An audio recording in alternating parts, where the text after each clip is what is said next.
It's $100,000 now. So he's not going to buy the truck.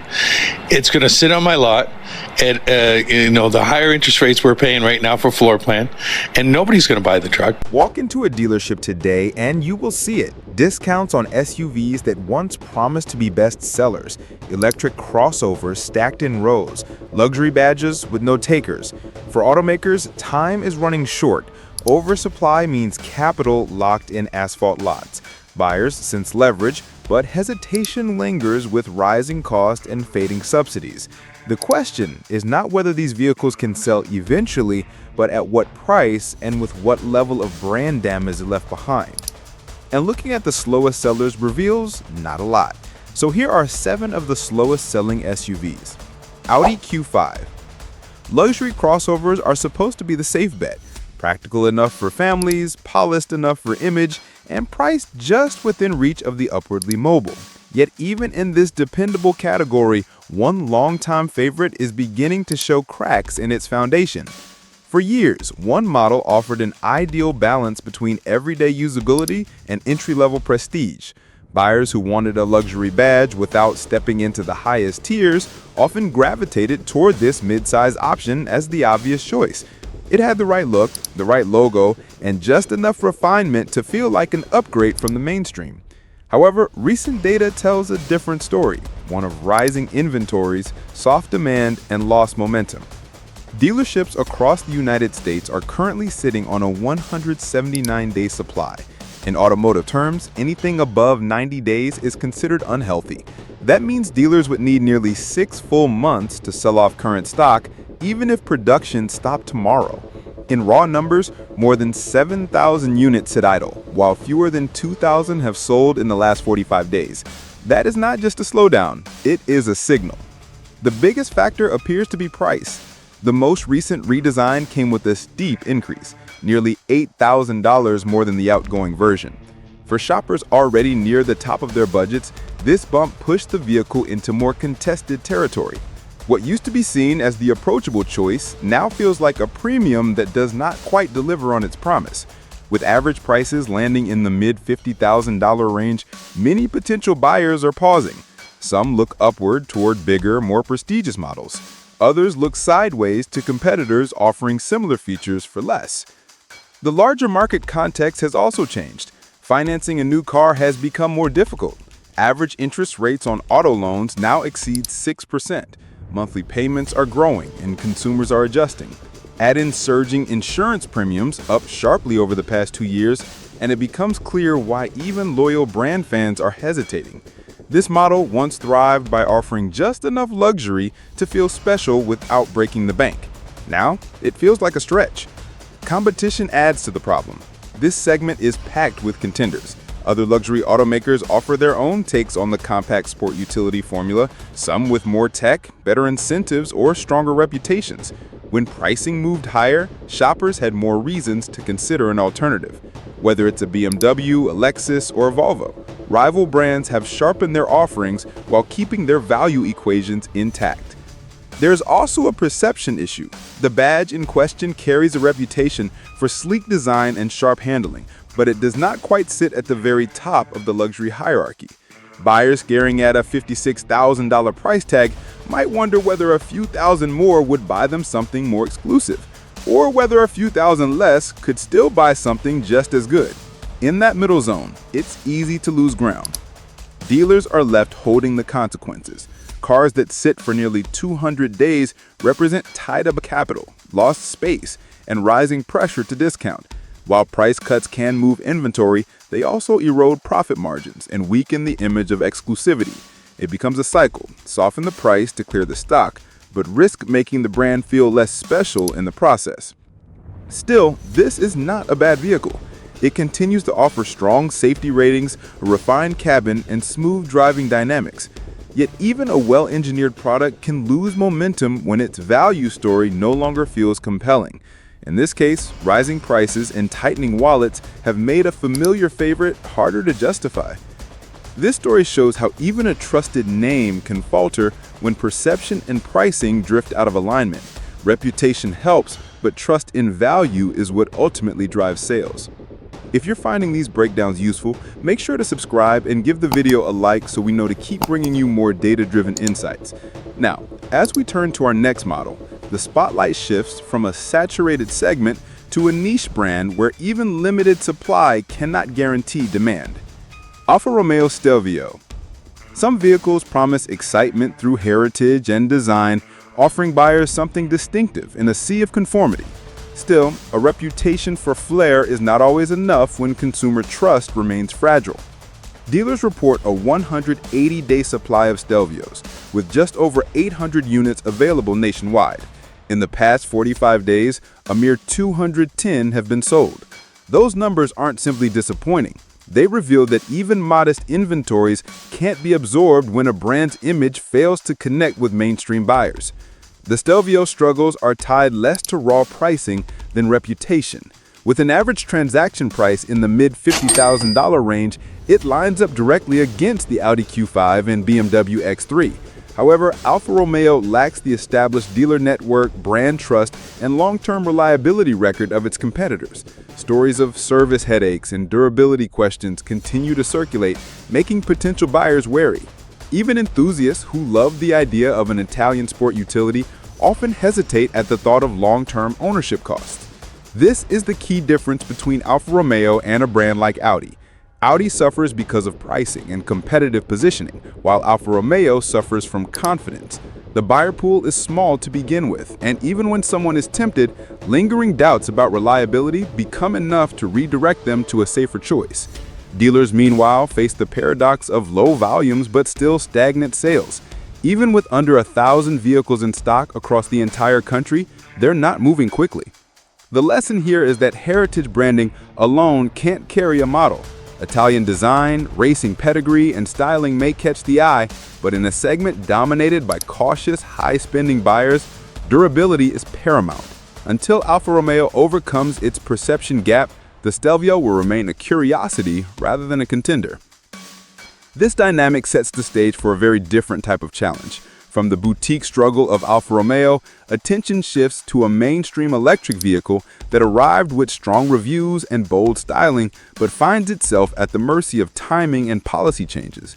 The Kia EV6 shows how even a well-executed product can stumble when external forces reshape the market environment. Kia EV6. Electric vehicles continue to generate buzz, but not all are benefiting from the moment. The reality of government deadlines, high interest rates, and buyer hesitation has slowed one sleek contender that otherwise seems perfectly positioned. The Kia EV6 is, on paper, one of the most attractive electric vehicles in its price segment. It has sharp styling, strong reviews from critics, and comes from a brand that has built a reputation in recent years for quality improvements and thoughtful design. In a different economic or political climate, the EV6 might have been a fast mover on dealer lots. Instead, it finds itself languishing in showrooms with a supply number that would make any automaker nervous. With a 184-day supply of inventory, over 4,600 units available nationwide, and only just over 1,000 sold in the most recent 45-day window, the EV6 has emerged as one of the slowest sellers. The numbers reveal the extent of hesitation in the electric vehicle marketplace. The key factor behind this stall is not a fault of the product itself, but rather the policy environment surrounding it. The looming expiration of federal electric vehicle tax credits on September 30th, 2025 has created a freeze effect. Consumers who might be otherwise ready to buy are waiting, uncertain whether they will qualify for the credit, whether new guidance will shift eligibility, or whether automakers themselves will introduce further discounts to compensate for the disappearance of the federal support.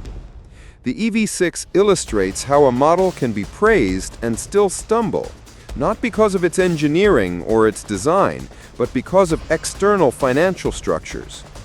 Another dimension to this story is the psychology of the electric vehicle buyer. When customers know that a purchase decision could mean losing $7,500 in federal incentives, the urgency changes. Many are unwilling to commit until they are certain of the final cost, especially in a financial environment where average interest rates are high and monthly loan payments are stretching budgets. In this sense, the EV6's sales slump is a perfect case study in how consumer behavior can be altered by looming deadlines and by financial policy uncertainty. For Kia, the dilemma is obvious. Their electric crossover represents an important plank in their strategy to compete in a future that is undeniably electrified. The EV6 is intended to project Kia as a forward-thinking competitor against Tesla, Ford, and Volkswagen. Yet the brand cannot control federal incentive timelines. While the company might offer additional manufacturer rebates to soften the blow when the credit disappears, these efforts risk eating into margins and undermining profitability. What makes the EV6 story so instructive is the way it demonstrates the fragile balance between product strength and market conditions. In nearly every review, the EV6 scores highly for styling, range, and features. Still, it sits unsold because buyers are holding back for reasons unrelated to its design. This situation illustrates how subsidies, rather than styling or reviews, are driving electric vehicle demand in this segment. Until automakers find a way to make electric vehicles attractive on their own financial merits, sales patterns like this will continue. The lesson is that even a well-positioned, modern crossover like the EV6 cannot escape the gravitational pull of incentives. It remains to be seen whether sales will surge briefly before the expiration deadline, as buyers rush to secure contracts under the old rules, or whether hesitation will linger into October and beyond. Either way, the EV6's slow sales provide a cautionary tale for automakers who rely too heavily on government support to move their electrified products. This brings us naturally to another case study in misalignment, one that involves not a subsidy-dependent electric crossover, but rather a luxury model attempting to command a premium it has not earned. Infiniti QX55. The line between premium and mainstream has never been more blurred. When a product tries to straddle both worlds, it often risks delivering too little to either side. There was a time when Infiniti promised to be more than a luxury offshoot of Nissan, a time when it aimed to be a genuine competitor to the likes of Lexus, Audi, and BMW. The Infiniti QX55, however, makes a case for how far the brand has drifted from that ambition. With its coupe-like roofline and athletic marketing language, the QX55 is meant to appeal to style-conscious luxury buyers. In practice, though, the market has answered back with deafening silence. The numbers do not lie. As of late summer in the year 2025, there are 936 Infiniti QX55s on dealership lots across the United States. And in the last 45 days, only 21 units have found buyers. That equates to a jaw-dropping 210 days supply, an extreme figure even in a market that is currently seeing bloated inventories across many segments. Why is the QX55 floundering so dramatically? It starts with its identity crisis. At an average transaction price of around $54,000, the QX55 positions itself squarely in luxury territory. Yet it fails to deliver a commensurate luxury experience.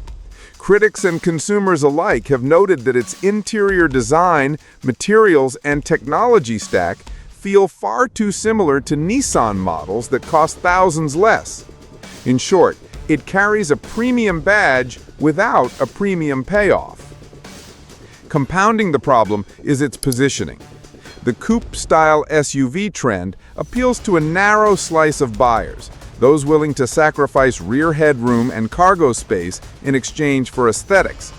But when aesthetics are not truly distinctive and the driving dynamics fail to dazzle, the appeal thins quickly.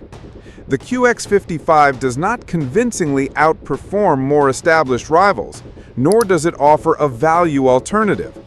It exists awkwardly between segments, between identities, and between eras of what Infiniti used to be and what it is now struggling to become. Dealer sentiment mirrors this malaise.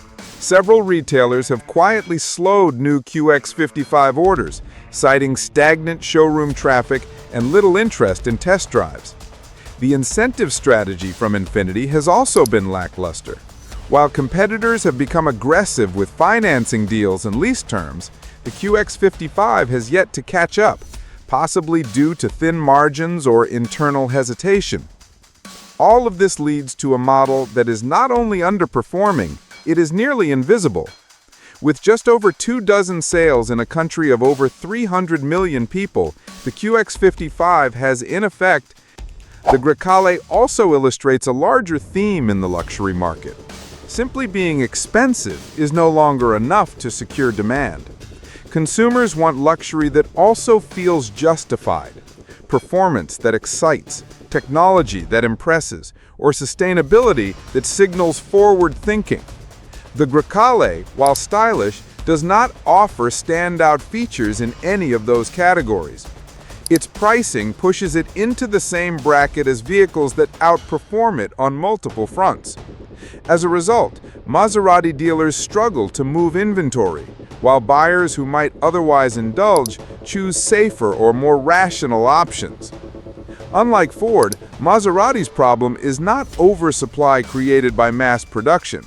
Its problem is oversupply relative to its own tiny sales pace. Even 600 vehicles become too many when the monthly sales trickle is counted in double digits. This is the danger of prestige brands in today's sport utility vehicle market. Exclusivity can quickly become irrelevance if the product does not resonate. The story of the Grecale reminds us that failure comes in many forms. Ford miscalculated demand by flooding the market with too much of a good idea. Maserati miscalculated by assuming rarity and heritage would automatically justify a near $80,000 price tag. Both are left with cars languishing on lots, waiting for customers who may never arrive. As we shift from the high towers of luxury back down toward affordability, it becomes clear that price alone does not guarantee success. Even an accessible sticker can fail to attract buyers when the product misses the mark. Dodge Hornet. Affordability is often framed as the ultimate key to success. Lower the price, the reasoning goes, and buyers will come. The reality is that price alone cannot save a product that lacks clarity and appeal. The Dodge Hornet was meant to offer something rare, an affordable crossover from a performance-oriented American brand.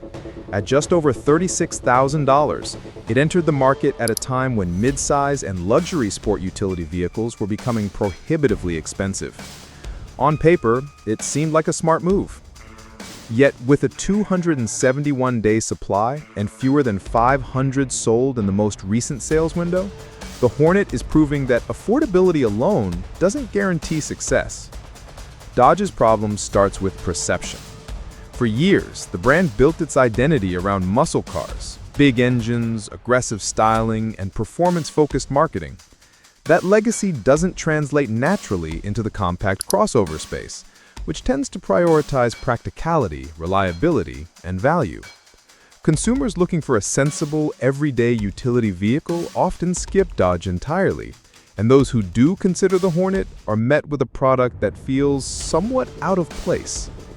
Then there's the design itself.